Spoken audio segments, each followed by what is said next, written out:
Hello, my friends. Welcome to Breakfast with Sergio. This is episode number 53 of Breakfast with Sergio. And today I want to talk about creating a Facebook audience for your artist website. Creating a Facebook audience for your artist website. So, my friends, welcome to Breakfast with Sergio. Episode number 53. I'm super happy today and to be sharing this episode with you. I'm actually in the porch area outside my house. So I'm surrounded here by the woods and nature. So that is pretty neat, pretty nice. I'm happy for that as well.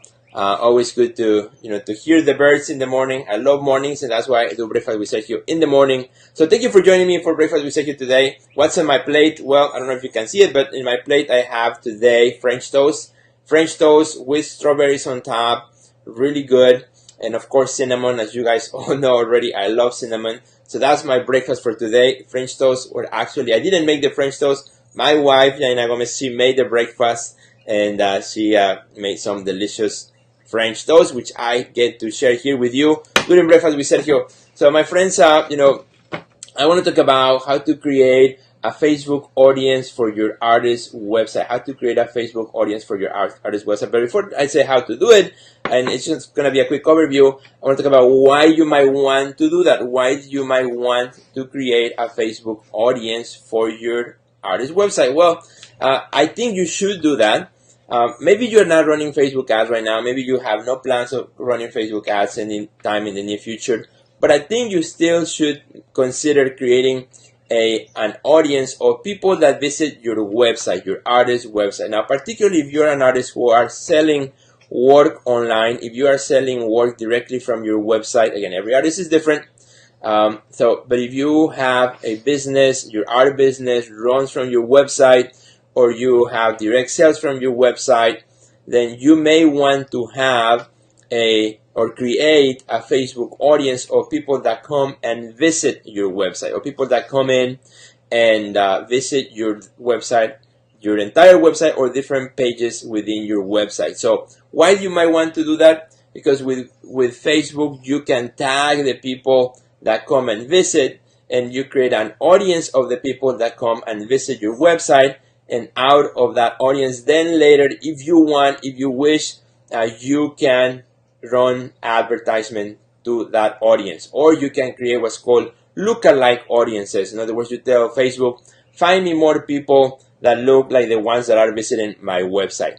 And Facebook will do that, because remember, Facebook is huge. Facebook knows exactly who we are, what we click, what we like, what we don't like, and so on. So it's a great asset to do this. So again, if you're an artist, hello everybody, welcome to this episode number 53. We're talking about how, creating a Facebook audience for your artist website. So I'm going to give you like 4 easy steps, and it's not a tutorial on how to manage it, but just kind of an overview and tell you how you can get more help to create your own Facebook audience. So that's the first thing, right? Why you may want to do it? Because you may want to keep track of the people that visit your website. Now, Facebook is not going to give you a list and say these people visited, but it's going to create an audience. And once it does that, then that audience over time continues to build up. And then you can run advertisements to that specific audience. For example, you can boost, let's say, an upcoming exhibition that you may have. You may click on boost from your artist page, and you can tag that specific audience that knows who you are, because they have already been on your website, rather than just send it out to people who have no idea who you are. So there's some great benefits of doing that. And like I said, even if you are not planning to run Facebook ads in the near future, I don't think it's a bad idea. I think it's a great idea to create a Facebook audience for your artist website, so that when people visit your site, they get tagged in Facebook, and then you can choose to later, if you want to boost or create ads for that audience, you can, or create a lookalike audience of people who look like the ones that are visiting your site.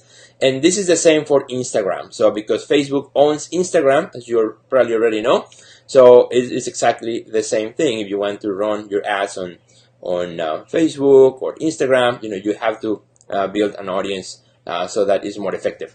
So 4 easy steps, and the first thing you have to do, if you have never done this in Facebook, the first thing is you gotta activate your ads account. You have to activate your ads account in Facebook. It's very simple, something that Facebook has done, and I've been doing this for a few years, and I've seen how Facebook has changed things around And something that Facebook has done is they keep making it easier and easier and easier for the people to create, audiences and ads and so on.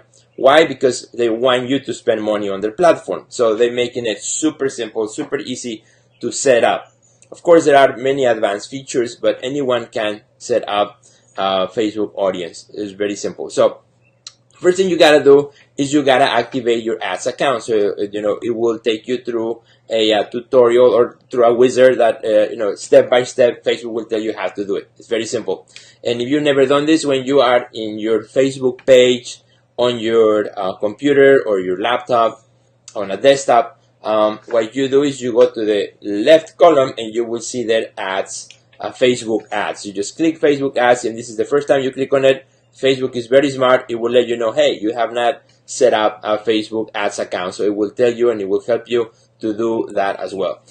So when you do that, you also be creating your Facebook Business Manager, where it will ask you a few questions and then it will take you through a little tutorial if this is the first time that you have done that. If you have run Facebook ads in the past, or if you have done this before, you don't have to do this step. It will, when you click on Facebook ads, it will take you right into the Facebook Ads Manager. But once you are there, and again, it's super easy. You just follow the steps that Facebook gives you. You want to then search for Pixel. You want to search for Pixel. And when you are in the Facebook Ads Manager, there's a search bar. You can just put the word Pixel there. Actually, it's the easiest. And it will, if this is the first time that you set up a Pixel for Facebook, it will take you right into the page where you can click and say, hey, you don't have a Facebook Pixel set up. Do you want to make one? And then you say, yes, of course. Now, what's a pixel? Well, a pixel is really not like in Photoshop an actual square pixel. A pixel is a piece of code that Facebook will give you that then it will go into your website. You inject it into your website. So when people come to your website and they're looking for your artwork, they get tagged by Facebook. They know that they were in your website and then they will add them to your audience. So that's what a pixel is. Pixel is just a piece of code that Facebook will give you. Now, if you never done this, also, here's another thing, another quick tip. Facebook changes things all the time. And I was thinking, should I do a step-by-step tutorial? Then I thought, no, because it might get really old really quickly. In other words, Facebook changes things all the time. Moves things around, where things are clicked and so on. So the best thing you can do, if you want an easy tutorial on how to create a pixel for your website, you just go to YouTube and you type in how to create a pixel for beginners, and make sure you say 2018 if that's the year when you're watching this video. If you're watching Breakfast with Sergio in 2019, you came to this episode, well, then you want to say how to set up a Facebook pixel in 2018, because there's a lot of videos in YouTube that are already outdated. Why? Because Facebook keeps changing things around in where to find things, and they just do it. All the time it keeps changing. So you want to watch a video that's relevant, not something that's old, and then you cannot find information. So make sure you do that. A quick tip, great tip. And so what you do is you set up your pixel, and then when you finish setting up the pixel, super easy, just a couple steps. It will give you three options. Number one, number two, number three, where you can, or maybe four, I don't remember, but it will give you the option of you can copy the code yourself, and then you can paste it in the head section of your website if you know where that is, if you have access to your website.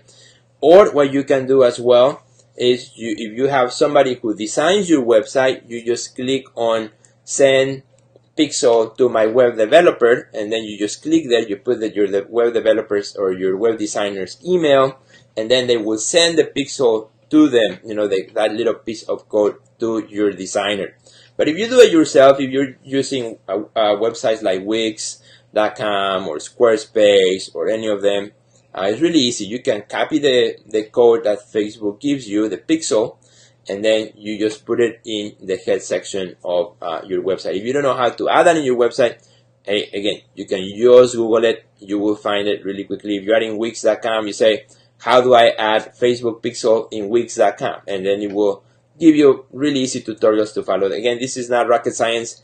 Anyone can do it. You just got to take the time to sit down without other distractions so that you do it right and you don't make mistakes. And it's super easy. Once you have your pixel in place, then the next and last thing that you have to do is you have to create a custom audience of people who visit your website.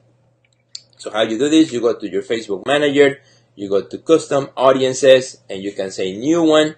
It will give you many options. You pick the one that says website visitors, or people that visit my website. You click in there, and then you just give it a name. You can call that people who visit, like website visitors, or whatever you want to call it.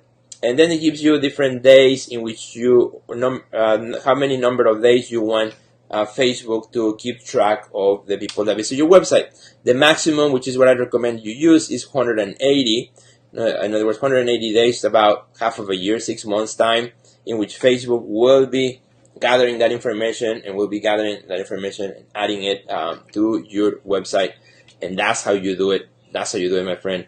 It is very easy to do, super simple. And then as time goes by, Facebook will continue to to grow that audience of people who visit your website. So in the future, if you want to run a Facebook ad, or if you want to run a boost, and then you can just click on your audience, that people that visit your website. Now, creating a Facebook audience does not send more people to your website. Don't get confused with that. When you create a Facebook audience, it's not sending people to your website. That's not what it's doing. All it's doing is keeping track of the people that visit your website and making an audience out of that. Putting them in a category or in a bucket, so that you can, if you want at some point, boost post or send them something that you only want that audience to look at. That's all it's doing. If you want to send people to your website, then you have to create ads, and you have to do a lot of other things that I will talk in another episode of Breakfast with Sergio. But for this one, I just want to talk about the Facebook audience. That's an easy way in which you can keep track of people that come to your website. Another cool thing is that you can also keep track of people that visit a specific pages within your website. So again, if you're an artist who's running a business in your website, and you are really working, let's say you have a section of prints, and you sell prints from your website, and then you have another section of jewelry. Maybe you also sell jewelry within your website. So you may want to keep track of those two audiences, right? People who visit the jewelry page on your site, and people who visit the prints in your site. So you can also create an audience that's specific to the page, to the URL of the website that you are creating. And my friends, that is all I wanted to say about creating a Facebook audience for your website. If it's something that you are interested on, it's easy to do in 2018. The tools are there, the steps are out there, super simple. And like I said, if you're going to do this, I recommend, if you've never done it before, take a look at a quick tutorial. Just go to YouTube and search for how to create a pixel for beginners. Make sure you say for beginners in 2018, and you'll get some really great videos.